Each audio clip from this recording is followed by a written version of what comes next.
Olá, pessoal! Sejam mais uma vez muito bem-vindos às nossas videoaulas de biologia celular. Nessa aula, nós veremos então a estrutura e a função da membrana plasmática e da parede celular nos diferentes tipos celulares. Eu desejo uma boa aula a todos. Então, eu pergunto a vocês: toda célula possui membrana plasmática e parede celular? A membrana plasmática, ela é conservada em todos os seres vivos. Então, a membrana plasmática, ela é uma estrutura altamente conservada entre os seres vivos, tanto células procarióticas como células eucarióticas. E é a membrana plasmática que vai delimitar, então, a célula. Então, a membrana plasmática, ela é conhecida então como um mosaico fluido. Por que mosaico fluido? Porque ela é formada então por fosfolipídios e proteínas, como se fosse um mosaico. E fluido porque a membrana é fluida. Então, a membrana plasmática, ela é formada então por fosfolipídios. Esses fosfolipídios, eles têm uma porção hidrofílica, que tem então a afinidade com a água, e caudas hidrofóbicas, que então têm repulsão pela água. Então, graças a essa característica, faz com que então as membranas se orientem então dessa maneira com os seus fosfolipídios.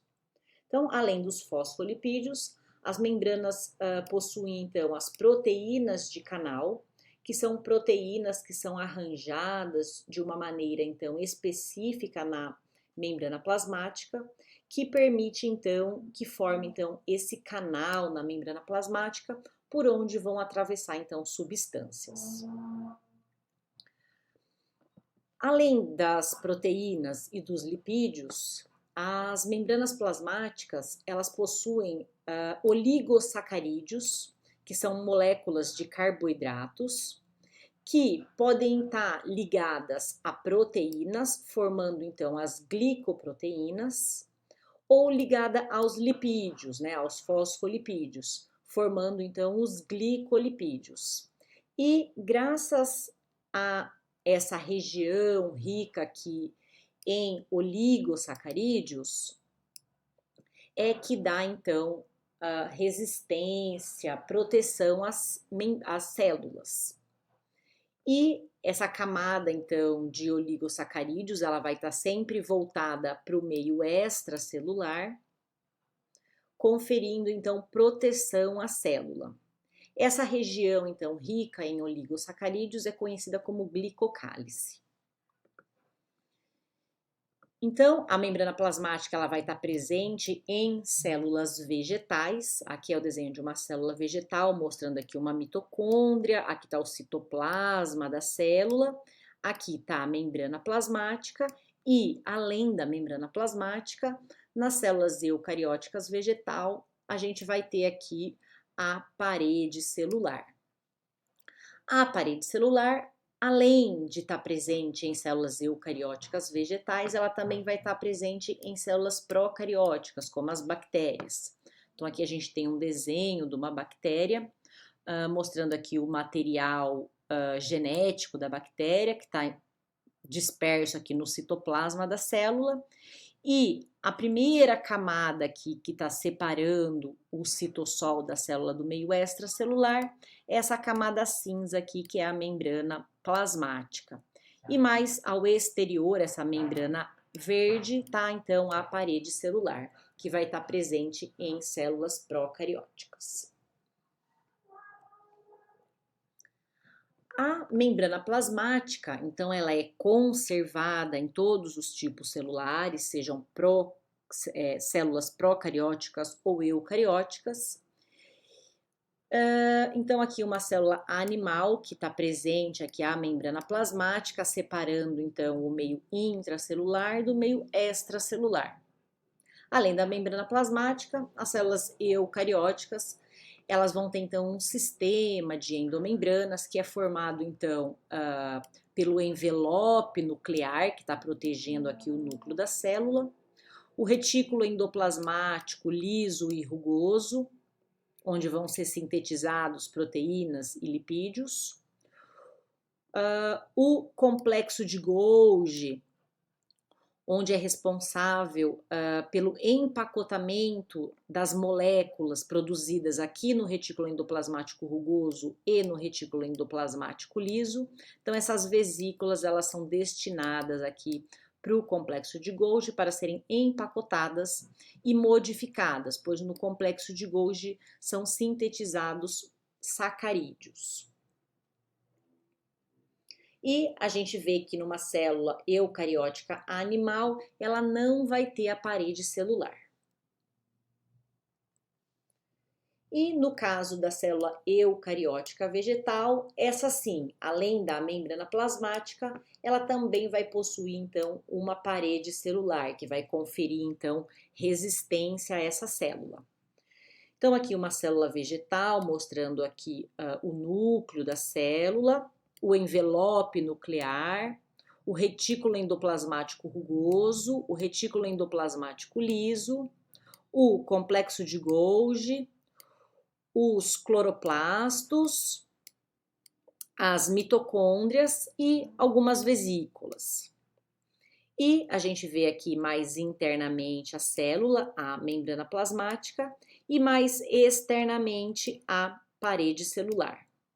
E na parede celular vai ter então esses poros, que são os plasmodesmos, que é por onde então atravessam substâncias e acontece então a comunicação entre as células.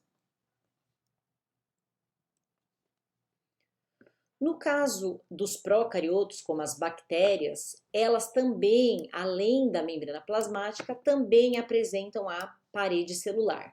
Então aqui é uma célula de bactéria, mostrando então aqui o material genético disperso aqui no citoplasma, os ribossomos responsáveis pela síntese de proteínas, o citoplasma que está então sendo delimitado então pela membrana plasmática, e mais externamente a membrana plasmática vai estar então a parede celular.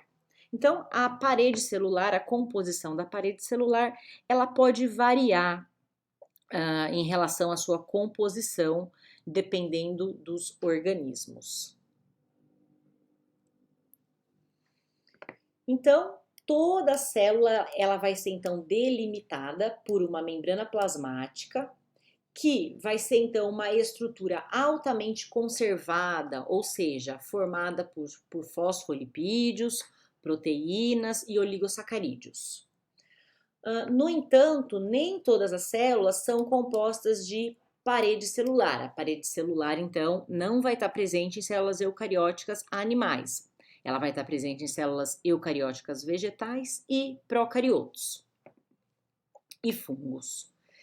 E a sua composição, ela vai então depender da taxonomia do organismo. Então, a membrana celular, ela é formada então por fosfolipídios, que eles vão ter então essa cabeça polar voltada então para o exterior da membrana, onde vai estar em contato com o meio extracelular e em contato aqui com o citossol da célula. E as caudas hidrofóbicas que vão estar voltadas então para o interior da camada fosfolipídica. Na membrana plasmática vão estar presentes então aquelas proteínas integrais, que são aquelas proteínas que atravessam a dupla camada lipídica, que vão servir então de canais e como transportadoras de substâncias, e também vão ter aquelas proteínas periféricas, que vão estar então na periferia, nas extremidades das membranas plasmáticas. E essas proteínas periféricas, ela tem a função então de fixar o citoesqueleto, que vai dar então sustentação a essa célula. Em células animais, o colesterol, que é um tipo de lipídio, ele pode estar presente nas membranas plasmáticas e a presença dessa molécula de colesterol vai fazer com que diminua a fluidez da membrana, deixando ela mais rígida, porque as moléculas de fosfolipídios vão ficar então mais juntas umas às outras.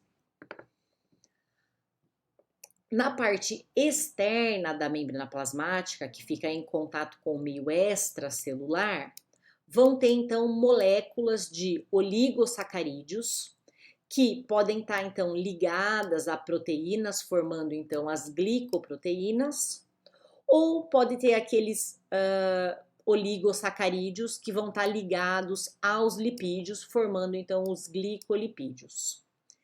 E essa região aqui rica em oligosacarídeos forma então o glicocálice, que vai dar então proteção à célula, porque essas regiões, essas moléculas de oligosacarídeos, elas adsorvem água, fazendo com que então faça uma barreira de proteção para a célula.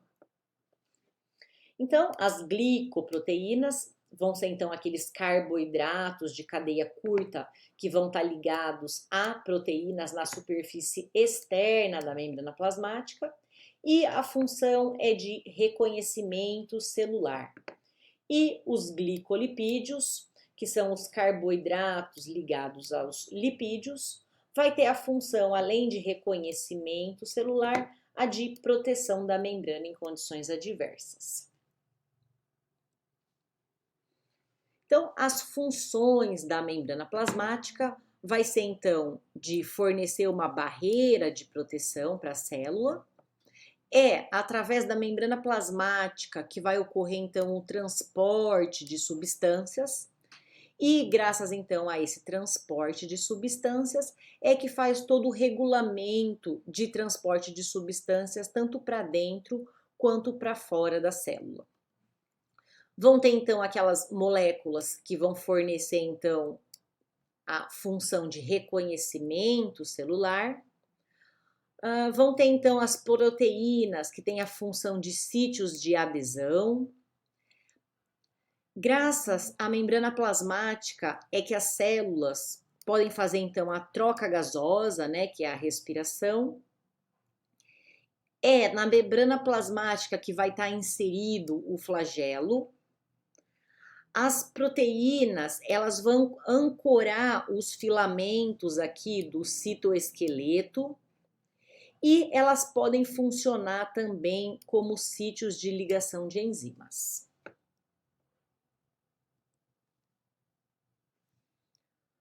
Então, é graças à membrana plasmática que é feito, então, o transporte de substâncias de dentro para fora das células, ou vice-versa.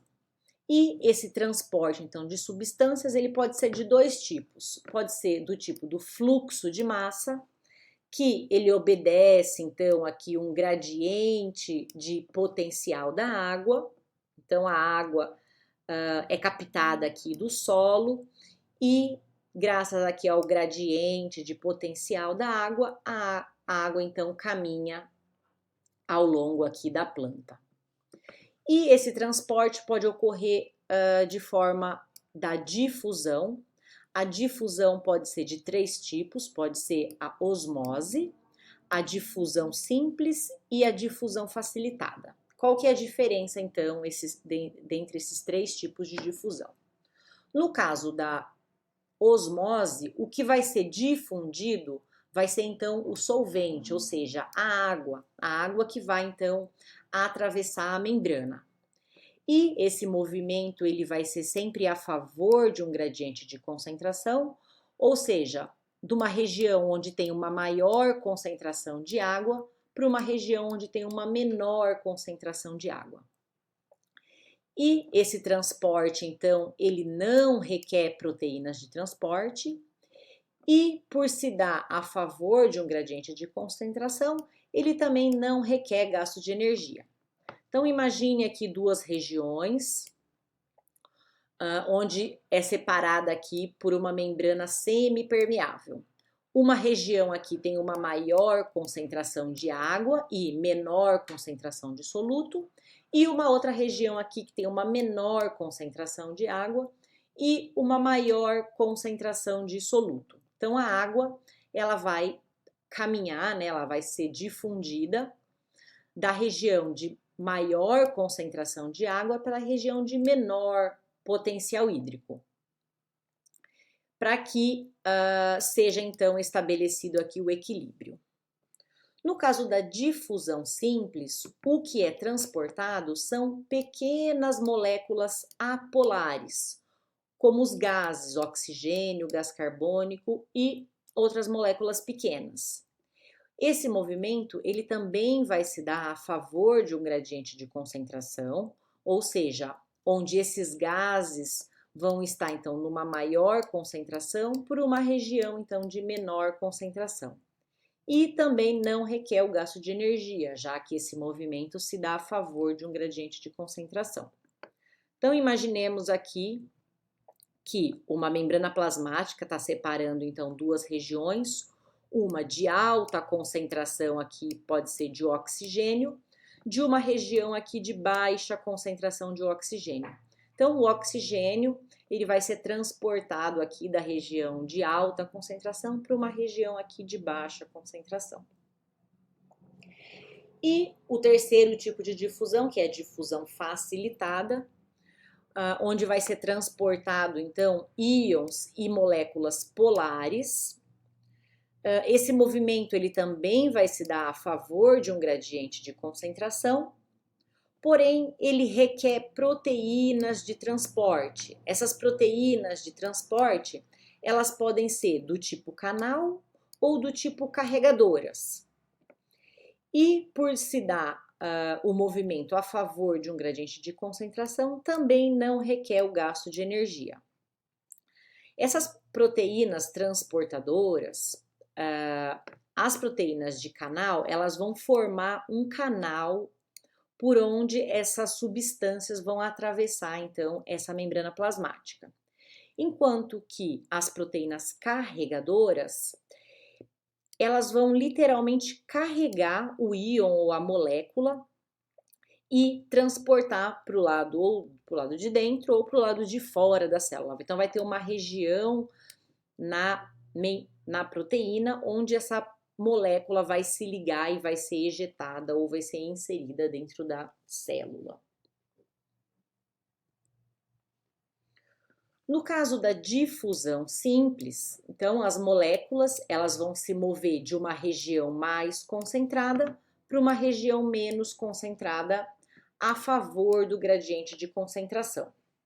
Então aqui está a membrana plasmática, formado aqui pelos fosfolipídios, a bicamada lipídica, e as moléculas então vão atravessar a favor de um gradiente de concentração da região mais concentrada para a região menos concentrada.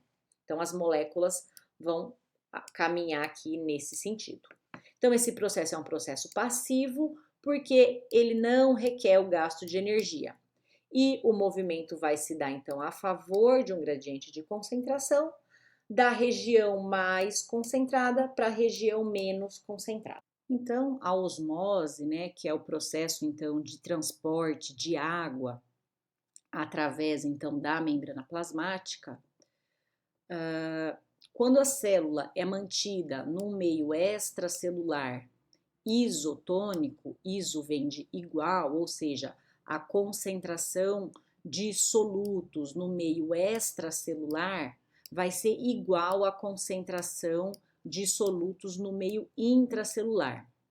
Então, a célula mantida então nesse meio isotônico, o movimento das moléculas de água para fora da célula e para dentro, ela se mantém em equilíbrio, fazendo com que a célula se mantenha então no seu estado normal de tônus. Já quando uma célula é colocada no meio hipertônico, ou seja, aquele meio que ele vai ter uma maior concentração de solutos em relação ao meio intracelular, vai fazer com que então água de dentro da célula vá para a região, então, onde tem essa maior concentração de soluto.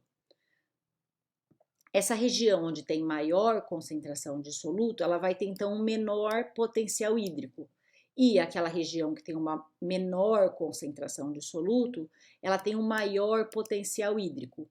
Então, a água se desloca de uma região de maior potencial hídrico para uma região de menor potencial hídrico. Com isso, água de dentro da célula é transportada para fora da célula, fazendo com que a célula seja então desidratada. E quando uma célula é colocada, então é mantida no meio hipotônico, hipo quer dizer abaixo, menos, né? Então, nesse meio tem uma menor concentração de soluto em relação à concentração de soluto dentro da célula. E nessa região, então, que tem uma menor concentração de soluto, vai ter um maior potencial hídrico. Então, a água vai se deslocar da região de maior potencial hídrico para uma região de menor potencial hídrico. Então, vai fazer com que água entre dentro da célula e quando há, então, a entrada de água dentro da célula, pode ocorrer a lise celular, no caso de células que não possuem a parede celular. E o transporte ativo, ele vai ser então aquele transporte onde íons e moléculas, moléculas como açúcares e aminoácidos, que são então polares, é feito então o transporte então dessas moléculas e geralmente então envolve bomba de prótons. Esse movimento ele se dá contra um gradiente de concentração, ou seja, de uma região menos concentrada para uma região mais concentrada. E como se dá contra o gradiente de concentração, ele requer então energia para que seja feito esse transporte. E esse transporte então vai ser feito através de proteínas de transporte. E os tipos, então, de bombas que podem estar presentes, então, nas membranas plasmáticas, vão ser, então, aquelas bombas dependentes de ATP, que elas vão hidrolisar um ATP para conduzir, então, o transporte contra o gradiente de concentração. Vão ter aquelas bombas acopladas, onde o movimento ele é acoplado de um soluto ao movimento de outro, ou seja, duas substâncias são transportadas. Esse transporte ele pode ser do tipo sym-porte, quando duas substâncias são transportadas no mesmo sentido, na mesma direção, ou antiporte, quando essas substâncias são transportadas em sentidos opostos. E também vão ter aquelas bombas dependentes de luz, onde a energia derivada da luz solar é que vai ser utilizada então para conduzir esse transporte contra o gradiente de concentração. Então, aqui nós temos então a membrana plasmática, e na membrana plasmática tem uma proteína aqui, uma proteína transportadora. E essa proteína, então, transportadora, ela vai trabalhar contra o gradiente de concentração para fazer o transporte de substâncias. No caso aqui das esferas amarelas, elas estão mais concentradas aqui no meio extracelular.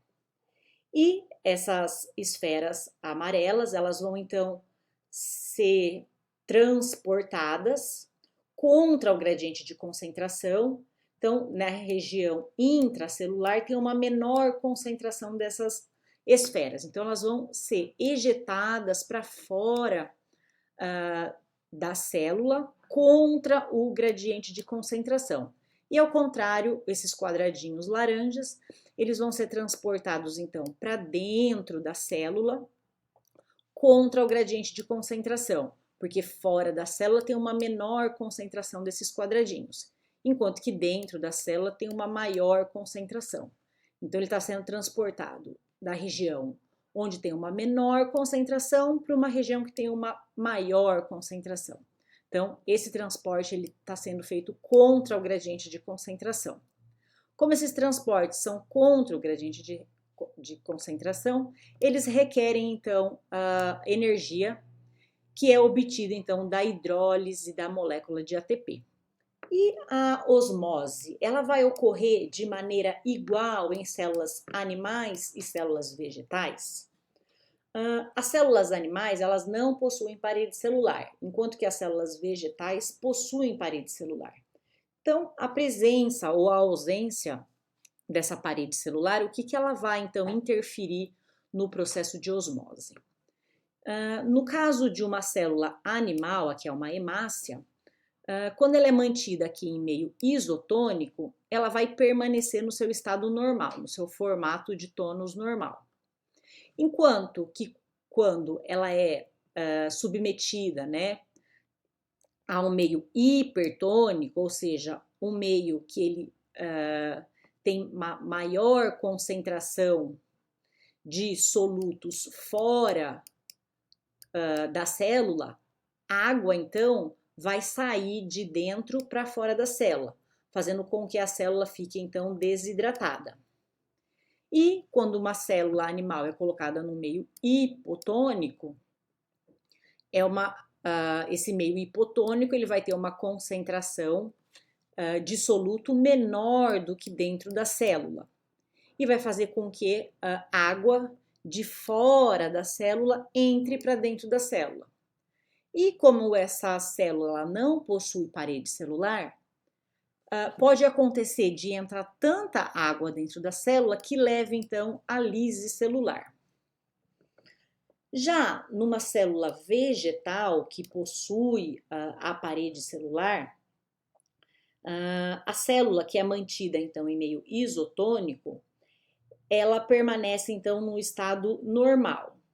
Enquanto que quando ela é submetida ao meio hipertônico, né, um meio que tenha uma maior concentração de solutos em relação à célula, a água de dentro da célula é removida, fazendo com que a membrana plasmática se desprenda da parede celular, ocorrendo então o processo de plasmólise. Então, nesse momento, diz que a célula está plasmolizada. E esse processo de plasmólise, ele é reversível. Ou seja, quando a célula é colocada no meio isotônico, aqui no caso do meio hipotônico, né, um meio em que a concentração de soluto é menor do que dentro da célula, água de fora da célula vai entrar dentro da célula, fazendo com que a célula, então, se entumeça e fique túrgida. E ocorra, então, a desplasmólise, quando a membrana plasmática volta a encostar aqui na parede celular. Então, é graças a essa turgidez das células vegetais que as folhas, os caules, as raízes ficam então túrgidas, não fiquem murchas. Então, o processo de plasmólise e desplasmólise que acontece em células vegetais é um processo reversível. Então, uma célula vegetal no meio hipertônico, ela vai perder água para o meio extracelular, fazendo com que a membrana plasmática se descole da parede celular, ocorrendo então a plasmólise. Então, nós dissemos que a célula está plasmolizada. Então, aqui é uma imagem de células de elódia. Elódia é uma planta aquática que, em solução hipertônica, ela vai perder água para o meio e a membrana plasmática se descola da parede celular e os cloroplastos, que estão essas bolinhas verdes, se concentram então no centro da célula. E a célula vegetal no meio isotônico, a quantidade de água que entra e que sai da célula, ela está em equilíbrio, então a gente diz que a célula está flácida. Diferentemente, se a célula for colocada então no meio hipotônico, a água então vai entrar dentro da célula, fazendo com que o vacúolo se estenda e a célula fica então túrgida. Então, esse processo de plasmólise e desplasmólise é um processo então reversível. A célula está plasmolizada, ela pode ser desplasmolizada quando colocada então em meio hipotônico. E aqui são as células de Elódia quando elas estão túrgidas, né? Em meio hipotônico, essas células elas se entumecem e a membrana plasmática então fica em contato com a parede celular e os cloroplastos ficam então dispersos nessas células. A parede celular vegetal, ela é rica então em polissacarídeos do tipo celulose e hemicelulose, além de conter pectina e podendo conter também lignina, que vai dar sustentação a essas células. Então, a membrana plasmática, ela está mais no interior da célula e externamente a membrana plasmática vai estar então a parede celular, que vai ser composta então de fibras de celulose, hemicelulose, pectina, que é como se fosse então uma gelatina, e lignina. E a lamela média é uma região então entre duas células adjacentes. Então, a lamela média é uma membrana então fina, elástica e permeável e composta então de pectato de cálcio e magnésio, que vai unir então como se fosse um cimento duas células vegetais vizinhas ou adjacentes. Então, aqui seria então uma célula, mostrando então a membrana plasmática da célula, e externamente a membrana plasmática vai estar então a parede celular. Então, aqui nessa imagem a gente vê então várias células que estão unidas através aqui da lamela média, que separa duas células adjacentes. A membrana plasmática está aqui mais interna. Seguindo aqui a membrana plasmática, vai ter então a parede secundária e mais externamente a parede celular primária. Então aqui a gente consegue ver duas células que estão unidas aqui pela lamela média, que é a região aqui entre duas células, mas internamente a gente tem a membrana plasmática, depois a gente vai ter então a parede celular secundária e mais externamente a parede celular primária. Então, as fibras dos vegetais nada mais são do que células velhas, mortas já, de vários tecidos, que vai ser constituído então de parede celular e do lúmen, que era então o vacúolo. Então, o lenho, tanto o inicial quanto o tardio, é a região aqui onde está ocorrendo o crescimento celular. E os anéis de crescimento de uma planta, eles vão auxiliar então para fazer a identificação da idade daquela árvore. Então, esses anéis de crescimento, eles são compostos então de uma parte clara e de uma parte escura. A parte clara é o lenho inicial e eles são então as células mais largas e onde a madeira então é menos densa. Então seriam aqui as células, a parte mais clara, né, onde vai ter então essas células mais largas e essas células então elas são formadas no período de chuva. Enquanto que a parte mais escura do anel é representado então pelo lenho tardio e ele é representado então por células menores e a madeira então vai ser mais densa. Então, as células são menores em relação à parede celular. E essas células, esses anéis, eles são formados então no período de seca. Então, por isso que diz que os anéis, eles são usados para identificar então a idade daquela planta. Em regiões então temperadas, onde o período de seca e o período de chuva são estações bem definidas, é possível identificar então esses anéis de crescimento. Então, o anel de crescimento, ele é então identificado, né, pelo xilema da planta, que seria então o lenho, que é possível então verificar a formação então desses anéis.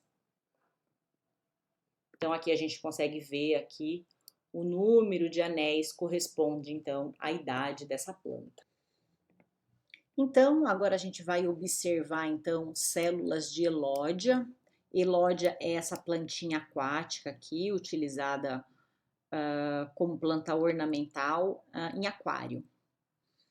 Então, aqui são células de elódia que elas estão então plasmolizadas. Por que elas estão plasmolizadas? Porque elas foram colocadas então no meio, né, com uma alta concentração de soluto. Então, ela está no meio hipertônico em relação à concentração de soluto no interior da célula. Então, quando essas células então estão no meio hipertônico, onde a concentração de soluto é maior, faz com que água, através então do processo de osmose, a água então seja transportada de dentro para fora da célula. E nesse processo, então, vai ocorrer a desidratação da célula e vai ocorrer, então, a plasmólise, que vai ser, então, o desprendimento da membrana plasmática da parede celular. Esse processo de plasmólise, ele se dá devido, então, à presença da parede celular. E a gente consegue ver aqui os cloroplastos que estão concentrados aqui na região central das células.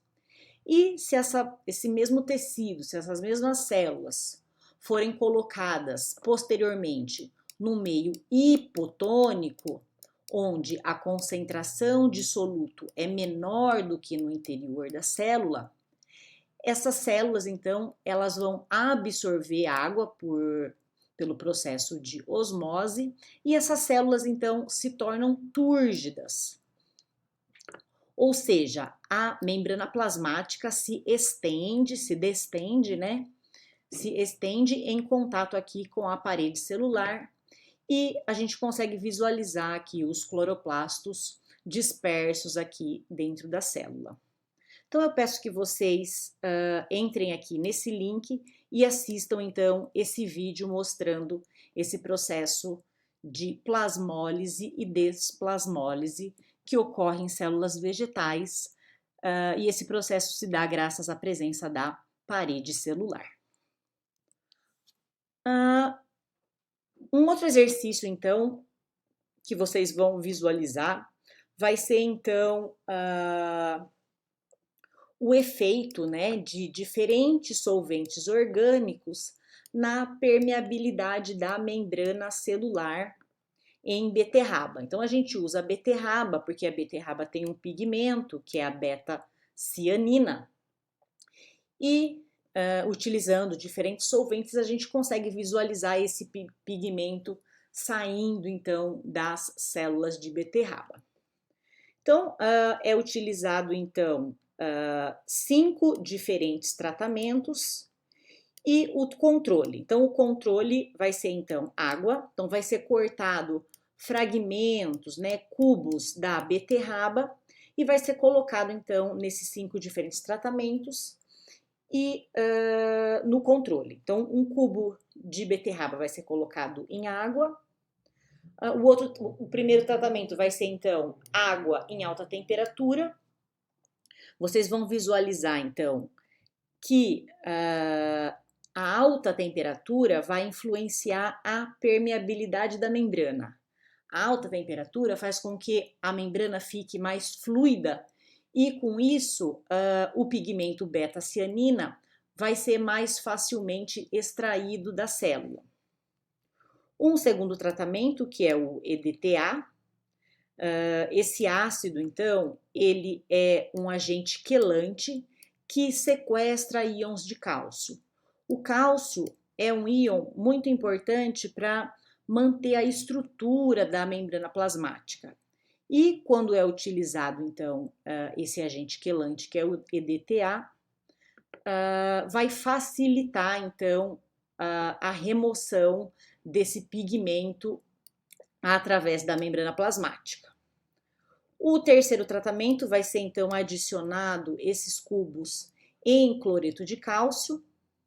Então, como eu disse, o cálcio, ele faz com que a integridade da membrana seja mantida, e se a gente colocar, então, adicionar mais cálcio, vai fazer com que, então, essa membrana fique, então, mais íntegra e seja mais difícil, então, desses pigmentos extravasarem das células de beterraba. O outro tratamento vai ser utilizado, então, o hexano. O hexano, ele é um solvente apolar, e esse solvente apolar, ele tem dificuldade, então, de atravessar a membrana plasmática, fazendo com que, então, pouco desse pigmento, então, seja exportado de dentro para fora da célula.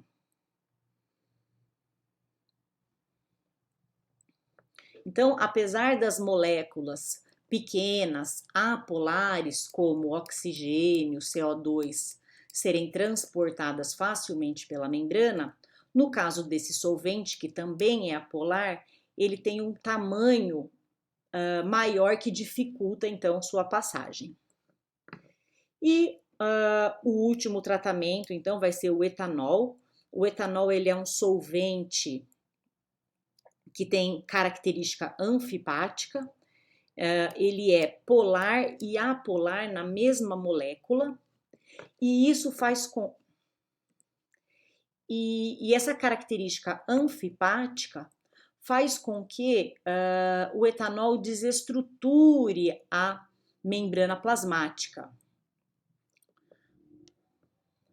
sendo que a porção polar vai reagir aqui com as cabeças polares, e a região apolar aqui vai, então, se ligar a essas caudas apolares, fazendo com que a membrana, então, tenha sua permeabilidade aumentada.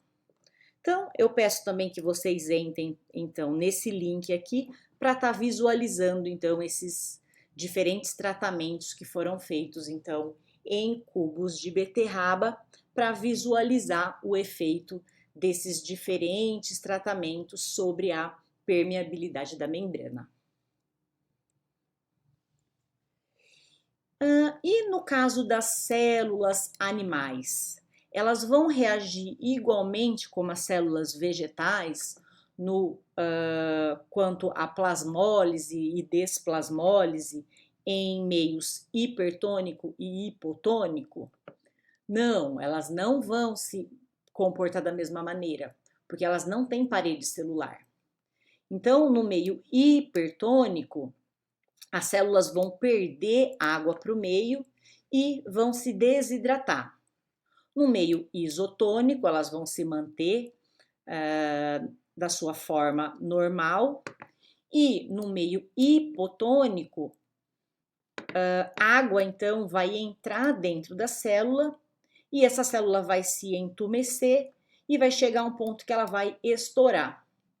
Isso acontece porque ela não tem parede celular, então acaba ocorrendo a hemólise, né, que é a lise das hemácias. Então aqui fica a literatura indicada para essa aula e os tópicos mais importantes.